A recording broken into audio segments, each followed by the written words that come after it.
Well, we got a sprayer. This is not my sprayer. This is actually one of our landlord's sprayers. There's a couple fields, small fields, that the co-op cannot spray just because they're tiny little pastures. You guys have seen them if you've watched the videos before. So I actually asked him to do some spraying for me because he used to do pasture spraying for a living. And he said, hey, if you just want to get my sprayer and use it, I'll let you use it to get done what you need to get done. So we went and picked it up. He said everything was working last time he used it, but it's been a while since he used it. So we've got to get this thing hooked up and make sure everything works. Got a foamer on it. I don't know if we're going to use it though. If we can get it working, then yeah, we'll use it. But basically we got to wire it up to be put onto either the mule over there, or we've got that little trailer sitting over there, and we might set it on there because I do not think that this actually has the weight rating to hold that sprayer. It's a pretty heavy sprayer as is, and then you put 50, 100 gallons in there. It's going to weigh this sucker down pretty good. So the backup plan is to put it on that little cart, which has leaf springs, and that should be able to hold the weight. I need 2 people to get that thing off the truck, and I only have 1 person, which is me. So I'm going to get it to the back of the truck, and then we'll work on it from there.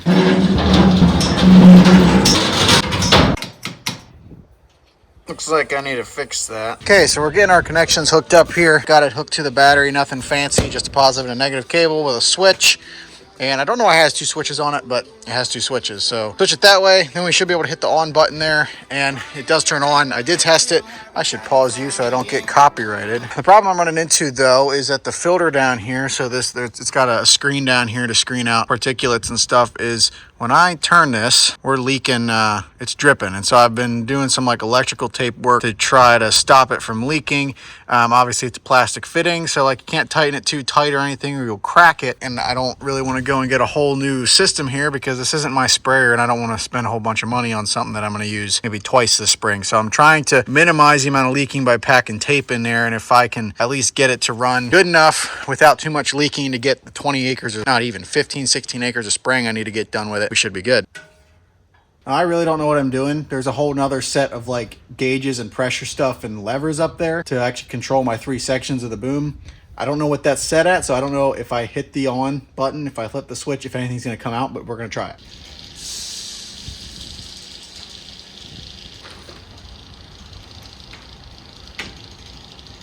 You know what might help? If I open the valve.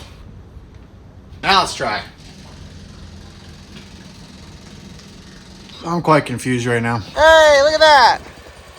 It's working. I don't know what I did. We got some clogs, but hey, we can figure that out. It's a very windy day to be testing out a sprayer, but we got all the nozzles to spray pretty evenly. Number 3 is giving me a little bit of an issue, as you can see there. And number 2 now, it's just, there's some dirt in there. It's getting clogged in the jets. So that's kind of the only little problem that we're having. Other than that, electric works, prime works, and it's spraying. I just got to make sure that the PSI adjuster works so that I can get the right rate that I'm aiming for. The pressure gauge has got a crack on this side over here. It's leaking fluid and it's all screwed up. It will not change. The PSI will not change when I adjust the thingy here. Now when I adjust that, you could tell it's under more load or under less load when I change it. So I think it's working, but I don't know what it's reading because this is broken. So we're gonna pull it off here.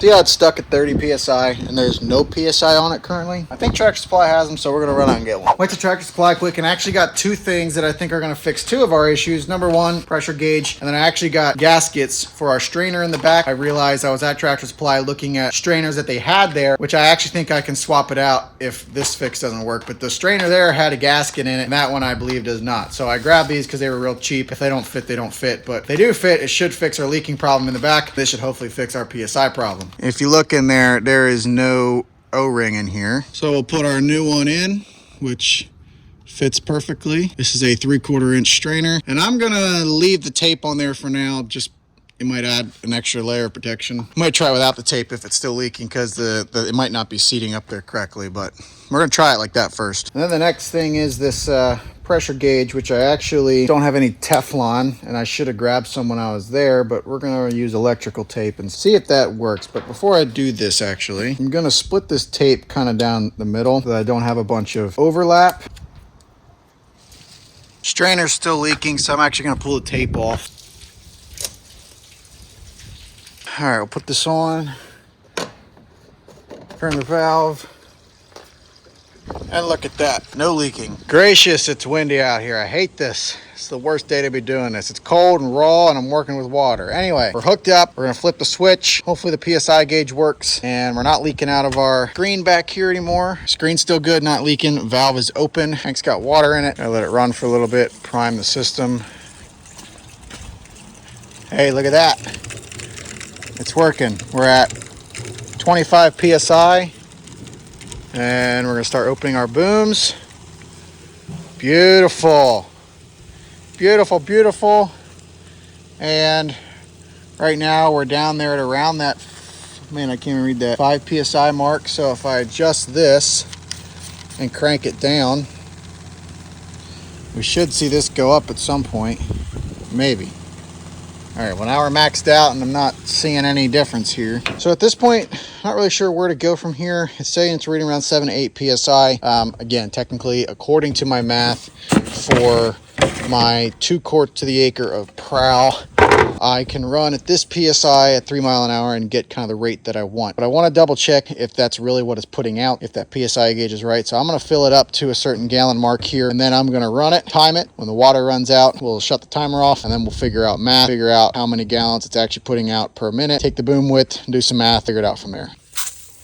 Once we figure out our actual gallon per minute that's coming out of this sprayer, as far as functionability, it works. All the electrical hookups work, PSI gauge works, the valves work, nozzles are working, it's spraying, it's working good, which is really makes me happy. We're getting a good even mist across all of our nozzles. We're not getting like droplets, we're getting a good mist. So at this point then, we just got to figure out how we want to set it up. If we want to put it on the back of the mule, or maybe that might be a little bit too much for it. We might want to set it up on the trailer over there, or maybe we're like, you know what, let's just set it up on the back of the truck here. I don't know. We'll figure it out. As of now, thing works good. That means we can spray. We got 40 gallons in the tank here. We're gonna fire it up, start a timer, and then do some math. I'm not entirely sure what kind of math I need to be doing, but a quick Google search will tell me what to do. 3, 2, 1. Fast forward a few days, I've done a bunch of work to this sprayer off camera. There was just a lot of kind of stuff I'm trying to figure out, and I didn't have the camera out, but I will show you what we came up with. Here's our sprayer. So I'd originally tried putting the sprayer in the bed of the mule here. It's just not big enough. Well, the bed is big enough, but this is just too heavy as a unit without the water. It was squatting really bad. So we had this little cart here, and I was like, we never use it. Let's rig it up for a sprayer. So we put the thing on the sprayer. It has leaf springs and stuff. It's able to hold it. The tires is what I'm a little bit concerned about because they're pretty cracked up and not very pretty. I just did the wheel bearings on it. They were completely shot, so I did the wheel bearings, so that's good to go. Tighten up the receiver on the side-by-side. So I think this should work pretty good. If my math serves me correct, 2 farms that I need to spray, they basically need about 100 gallons each, and that is a 125 gallon tank. So I don't necessarily have to fill the sprayer the whole way up. I may just do 50 gallons at a time. I have an IBC tote over there that I pulled out of the weeds, rinse it out, it's still holding water. When we go to spray and stuff, we'll put that tote on the trailer full of water, so if I need water at a farm, we can fill the tank up. But it's not like I'm spraying hundreds of acres. I don't need a whole lot of stuff to go around. Not sure if I touched on it yet, but the stuff that we're going to be spraying first is Prowl H2O. That is a herbicide for a lot of later season weeds and some grasses. And then BioCast Max, kind of like a biological to get stuff working in the soil, make some more nutrients available to the plant. And then I also have like some natural fertilizer stuff that I'm going to spray that I got like last year for my food plots that I never sprayed because I didn't have a sprayer, but now I got a sprayer. So when we get some food plots planted, probably try and shoot a little bit of that stuff on. Anyway, we're filling the sprayer up now. I want to see kind of how it tows, how much it squats when there's water in it. And then we're going to go do a test pass somewhere, probably down the food plot. Hey, here goes nothing. Got her in low, flip our switch, and we're spraying.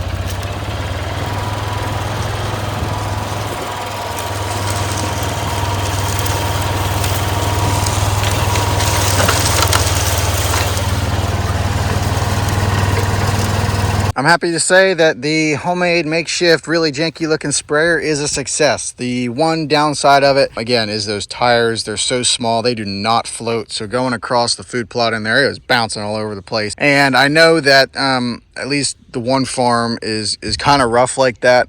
So this will be bouncing all over the place. The other one's some better pasture, so I think it's going to be a little bit smoother. Nonetheless, the sprayer works. It'll work for the spring here. And then after we do our spring spraying, we can do some tweaks and try to get it working better for the rest of the season. If we use it the rest of the season. I think I mentioned earlier that this is not my sprayer. This is one of my landlord's sprayers. He's letting us use it for a good price. Who knows, maybe we'll end up buying it. Just he never uses it and he hasn't used it in years. And if he wants to get rid of it, I think we'd probably take it because this setup seems to be, it'll work. It'll definitely work.